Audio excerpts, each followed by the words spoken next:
Cotton candy بہت پسند تھی، اس لیے اس کے پاس جتنے بھی پیسے ہوتے وہ سارے ہی پیسوں کی کاٹن کینڈی کھا لیتا۔ آج جگو کوے کے پاس پیسے نہیں تھے۔ سامنے کاٹن کینڈی والا چاچا کبوتر کاٹن کینڈی بیچ رہا تھا۔ کینڈی کینڈی کاٹن کینڈی، سوادشٹ نرم نرم کاٹن کینڈی۔ پیسوں کے بنا تو مجھے کاٹن کینڈی نہیں ملے گی۔ یہ سوچ کر جگو کوا چڑیا آنٹی کے گھر جاتا ہے اور دروازے پر دستک دیتا ہے۔ جگو کیا ہوا؟ میں تو ابھی کھیلنے نہیں جاؤں گی۔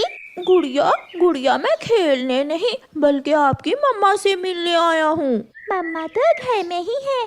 جگو گھر کے اندر جاتا ہے۔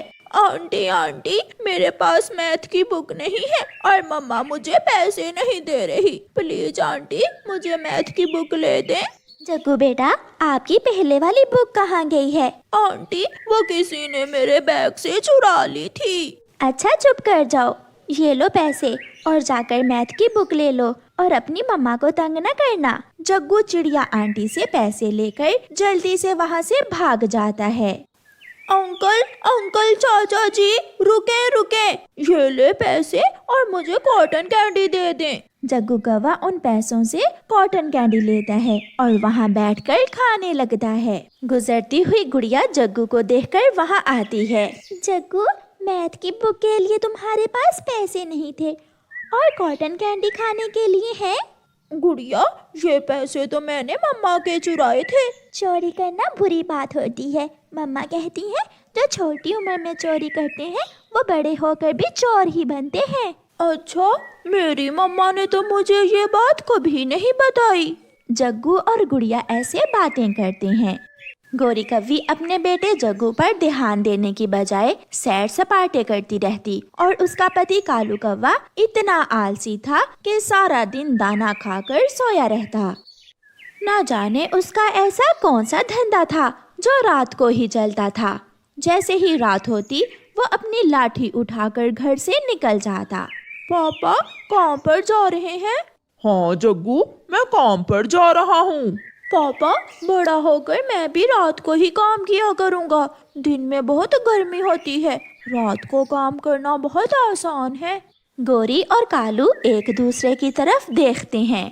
جائیے آپ، سکھا دیں گے جگو تجھے بھی کام، ابھی تم کھاؤ پیو مزے کرو۔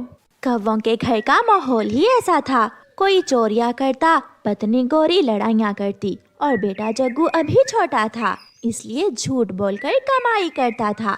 وہ سارے ہی کماتے تھے مگر حرام کی کمائی۔ کالو ایک پیڑ کے پیچھے چھپا ہوا بیٹھا تھا کہ طوطا وہاں سے گزرتا ہے۔ طوطا اپنی بہن کے گھر گیا ہوا تھا، اسے آج تھوڑی دیر ہو گئی تھی۔ کوا طوطے کو پیچھے سے جا کر روک لیتا ہے۔ کون ہو تم اور تم نے مجھے کیوں روک لیا ہے؟ نام بتاؤں؟ پاگل طوطے، کبھی کوئی چور بھی اپنا نام بتاتا ہے؟ کوے، میرے پاس کچھ نہیں ہے۔ لاؤ یہ بیگ مجھے دو، میں دیکھ لیتا ہوں۔ اس بیگ میں میری دوائی ہے۔ مگر کالو کوا طوطے سے وہ بیگ چھین لیتا ہے اور اس میں سے جو نکلتا ہے وہ نکال کر بیگ وہاں پھینک کر چلا جاتا ہے۔ میں لٹ گیا، کوئی میری مدد کرے۔ تھوڑی دور چڑیا کا گھر تھا، چڑیا طوطے کا شور سن کر وہاں آ جاتی ہے۔ طوطے بھیا کیا ہوا ہے؟ ایک کوا تھا، وہ مجھے لوٹ کر لے گیا، جو تھا میرے پاس سب لے گیا۔ طوطے بھیا، اس جنگل میں تو ایک ہی کوا رہتا ہے، اس کا نام کالو ہے، مگر وہ تو چوریاں نہیں کرتا۔ ہاں، اس کی ماں اور پتا جی چور تھے۔ گوری لو یہ لڈو کھاؤ، طوطے کے بیگ سے نکلے تھے۔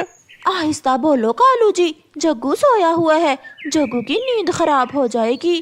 گوری کوی ایک لڈو کھا لیتی ہے اور دوسرا اپنے بیٹے کے لیے رکھ لیتی ہے۔ ایسے ہی دن گزرتے گئے، جگو سیکھتا رہا، کبھی جھوٹ بولنا تو کبھی بدتمیزی کرنا تو کبھی چوری کرنا۔ چاچا کبوتر اپنی سائیکل کی گھنٹی بجاتا ہوا آ رہا تھا۔ وہ اپنی سائیکل ندی کے کنارے کھڑی کرتا ہے۔ آج تو بہت تھک گیا ہوں، تھوڑا آرام کر لیتا ہوں۔ کبوتر اپنا سائیکل وہاں ایک پیڑ کے نیچے کھڑا کر کے سو جاتا ہے۔